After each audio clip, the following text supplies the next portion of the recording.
Welcome to a character rig demo. This character rig is created by our student, Puppeteer Lounge student, Mr. Nirmal Pote. So the rig that I'm going to demonstrate here is from Puppeteer Lounge Training Workshop Program, Rigging Workshop 2, Cartoon Character Setup. This workshop is available at our website, puppeteerlounge.com, or you can also find it on YouTube membership program. So if you are interested, you can take a look into both of these training platforms. I will link them both on the description section down below. So anyways, this is the character model. Okay, his name is Ted, and let's go ahead and do a quick demo on this rig. Okay, so this is the controller that we have on the rig. So you can see there is quite a bit of controllers here. So I'm just going to go to the main global controller and just disable the deformation controller like so. Now the first controller is the most important as well. It is the global controller, and this is called the TRS, which stands for Translate, Rotate and Scale. You can use it to move, rotate and scale the rig. All right. And there is another controller called the ORT controller, which is just like the global controller, but is a child of the global. And once again, you can use it to translate and rotate. And we use this controller basically if this character maybe is riding a motorcycle or maybe a hearse or anything where you would like to constrain it so that the body can follow the movement of anything else that you are constraining it with. Okay, you get the idea, right? That's what this controller is doing. Okay, now for all this rig setup to work, you can see we have a very nice, neatly structured hierarchy structure. And I go over all of this in the training workshop programs, how to create a hierarchy, the naming convention and everything, because this is super crucial and important. Now, the first controllers that I would like to introduce is the torso controller. Okay, so first thing first, I'm just going to go ahead and make sure that we are in the IK mode for the leg. Okay, so that I can better demonstrate the torso controls. So this is the root controller, the global controller for the root, also known as COG controller. Let me go ahead and move that pole vector control a little bit front. Okay, so I can have it move in such a way. So this is the global controller, the COG, center of gravity controller, which you can use to rotate and translate the body from the center of the mass. And then we have the individual controllers to isolate the chest and the hip. Isolate the movement of the hip and the chest with these controllers. This is like a IK controller, and you can also use these controllers to rotate the upper section and also create a very nice twist on it like so. And do the same thing for the hip as well. You can rotate and also twist the hip around like that. So these are the main controllers for the isolation of the chest and the hip. Then comes the FK controllers. Let's talk about the reverse FK control for the hip. This is going to rotate the hip on the lower section. Okay, like so. It's also very useful for animation for rotating the lower torso section. And then we have these individual FK controllers for the spine. So you can twist and rotate the entire spine around. You can see we are getting a very nice twist distribution as well with this. Okay. So basically this setup is a blend of IK, that is the IK hip and the IK chest, and a blend of FK controller. So it's like a hybrid solution. So I did create a video tutorial going over how to set up this kind of a spine rig. I will link it on the description section down below, so you can take a look into that video tutorial to learn how to set up a spine similar to this. Okay, not just for the Maya, but also for Blender. So if you're in Blender, using Blender, you can learn the techniques to create a similar spine setup. Okay, anyways, now that's pretty much it for the spine. Now let's take a look at the leg section of the rig. You can see one of the leg has this pole vector controller, which you can use to twist the knee. The other one doesn't. If you take a look at it on the controller for the foot, that is actually a knee twist control, which is going to give us the ability. Now, the reason that we don't have a pole vector for one of these controllers, one of this leg is, you can see if I try to rotate this, you can see one of the leg is actually flipping. All right, the other one is not flipping, and the one that is not flipping is without the pole vector. This is because the pole vector has a limitation, right? Anything that crosses the point of pole vector, you can see it will flip. But on the other hand, if we take a look at this setup, it doesn't do that. It just goes ahead without flipping. It's called a no flip setup. And you have the ability to twist the knee as well, like so. Pretty cool, right? Now this can be enabled and disabled very easily by just going to the pole vector controller blend. So you can enable and disable. So this is like, that is the pole vector controller if you needed it. And if you don't need it, you can just disable it. So animators have full freedom on whether they want to animate the leg with the pole vector or no. But with the pole vector, there is a special attribute called the knee lock, which allows the foot knee, the leg knee, to snap to the position of the pole vector. So you can now position it wherever you want it. Okay. And one more feature that we have with this setup is called the FK knee, which you can go ahead and toggle the rotation of the knee using that pole vector controller. You can also move it and you can also rotate it. So there you go. That's pretty cool. All right. Okay.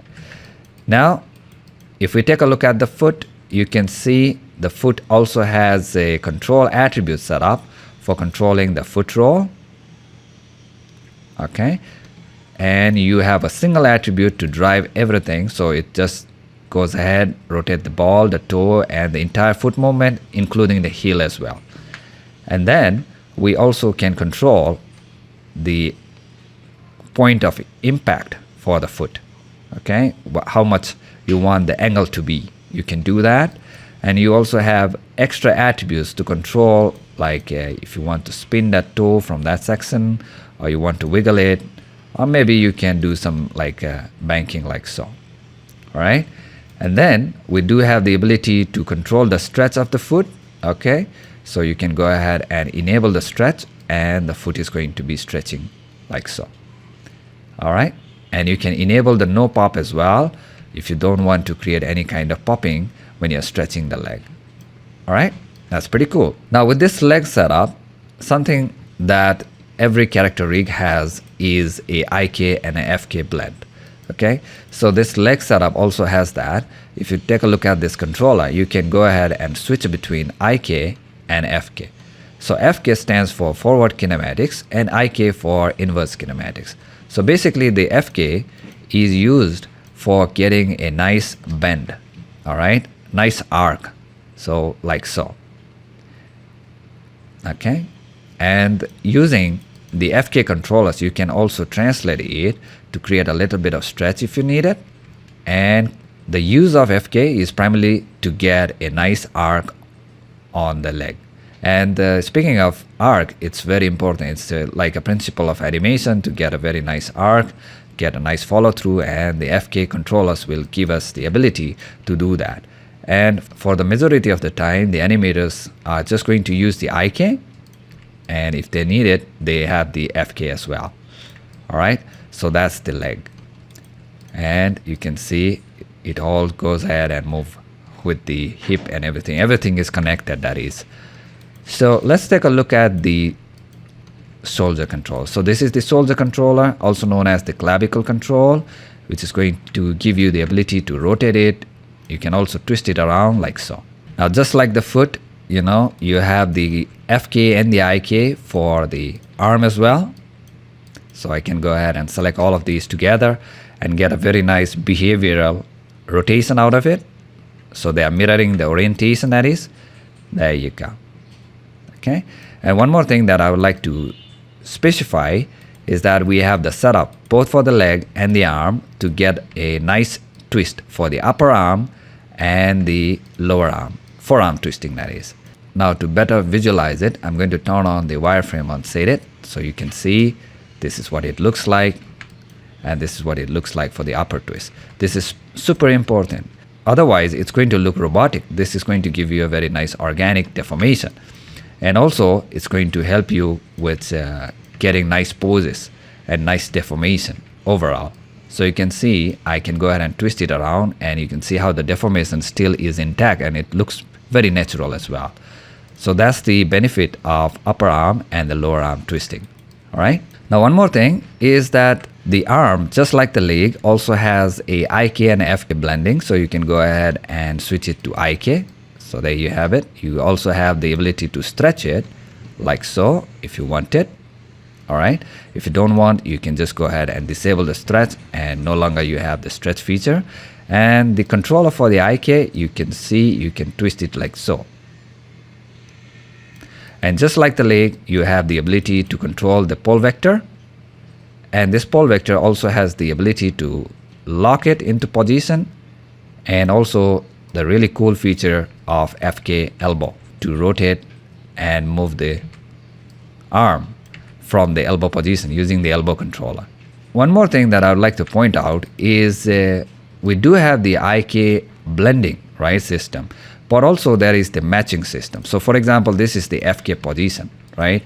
And I'm going to rotate it like so. Let's say pose it around. And I want the IK to match to this position of the FK. Now at the moment, if you take a look at it, you can see the IK is somewhere in there. And this might give some problem to the animators, because when they're animating every frame, right, they would like to see a quick matching for the IKs to the FK or the FK to the IK, vice versa. Okay, so I'm in the IK mode. Let's go ahead and move this controller like so. Let's go ahead and rotate it. Let's position the elbow as well. Now I'm just going to go ahead and snap it to IK, okay, the FK controllers, that is. So all you need to do is just go ahead and match to IK. And if you go ahead and switch to FK, you can see now that the FK controllers are aligned with the IK controllers, right? So the next setup is the finger setup. So at the moment, you can see these controllers, these are in the FK mode. So you can go ahead and rotate them like so for the FK position.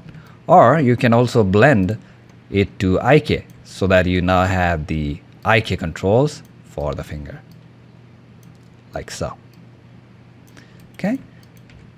And on top of that, you have the usual attribute controller, which is going to allow us for global controls like curls, spreading, and those kind of things. All right. Now, the next topic is, I would say, equally as important as the body. Okay, it's the face, the head and the face setup. So that's why at Puppeteer Lounge, our training workshop, like having 50% of the class dedicated to the body and the remaining 50% for the face, because like I said, it's equally important. We need to have a good facial setup to get a good animation, good result in animation, with a good expression and emotion. All right. So anyways, here's the usual control. So we have the head control. Okay. So we do have the ability to control the neck and isolating the rotation of the head to get that chicken head effect. We also have these secondary controllers for the upper head. You can also scale it if you like it and translate it as well. Same thing goes for the lower jaw as well. So we have the lower jaw control movement. We can also go ahead and translate it around and also scale it. Okay. Now speaking of the controls, you can see that we have the UI, user interface control, which is like I would say a joystick control. It's called a joystick control because these controllers can go up, down, and in the sideways direction. So meaning like a joystick of a maybe like a game console controller. So you can go ahead and articulate it in such a way. Okay. And on top of that, we have the secondary controllers, which you can use to deform the brow on top of the existing deformation that we are getting from the joystick control. So this is like a secondary control that we have. Now let's take a look at these controls. This is for the eye, and you can see it's going to give us the blink. And the blink is really cool because we can also switch the blink center. So we can control the blink line to get that anime style of blink like so. Or if you want the blink to be a little lower, you can do that as well like so. And on top of that, we have the usual secondary controls to deform the eyelid if needed. And usually these controllers are hidden from the animators, but they are there just for like the purpose of changing the proportion. If you want to scale it, like in certain cases, like you might want to need this for cartoony behavior, squash and stretch kind of things on the eyes. So for those cases, that's there. And also there is a joystick control just to change the position of the eye if needed, just to change the overall proportion. Again, these are locked for the animators, but this is something that you can use to create multiple characters from a same rig. We actually go over this kind of setup. It's called the Morphing Character Setup Training Workshop Program. So if you're interested, feel free to take a look into it. All right. And we do have the cheek controllers as usual. And this is the controller for the mouth open and close. So close and open. And on top of that, we have these controllers for lip corner, up and down for the frown. And we can also bring it in and out to create the lips narrow shape and lips wide shape. So you can see I can open and close with this, or you can also use this in combination like a sync control. Okay. On top of that, we have the global mouth control, which you can use to position the mouth. There's also a secondary jaw control just in case. And then these secondary controllers for deforming the upper lip. You can rotate it, you can scale it to create the lip movement, like lip rolling. Also, these secondary controls can help to enhance the overall deformation and the outline of the lips. And same thing goes for the lower lips as well, which you can pretty much do the same thing with the secondary controls as well. And this is the lip corner control to change the position of the lip corner and the secondary control. So there you have it. Now if you wanted, you can go ahead and like twist and turn this a little bit just to create a little bit of a follow through movement or arc or exaggeration in the animation. So this is in general a production ready full featured facial and body setup that we go over in Puppeteer Lounge Rigging Workshop 2 Training Workshop program. All right. So if you're interested in this workshop, please feel free to take a look into it on our website and also on the YouTube membership program. Now with that being said, it's fabulously rigged by our student Nirmal Pote, and congratulations to Nirmal. I think he did a splendid job with the overall character setup and rig. And like any other rig, I think this rig is now ready for animation test and animation exercises. And that's pretty much it. Okay, now if you would like to further enhance this rig with more additional cartoony features like smears and multiples and bends and those kind of things, you can take a look into the Super Toon character setup. Or if you want an even better looking facial rig with advanced facial deformation and setup, which can give you much more expressive facial expression and emotion, then you can take a look into our facial rigging courses like cartoon facial setup, joint-based facial setup, and many more. So if you're looking for it, we have it all covered. So feel free to take a look into it. All right. And thank you for watching, and see you in the next one.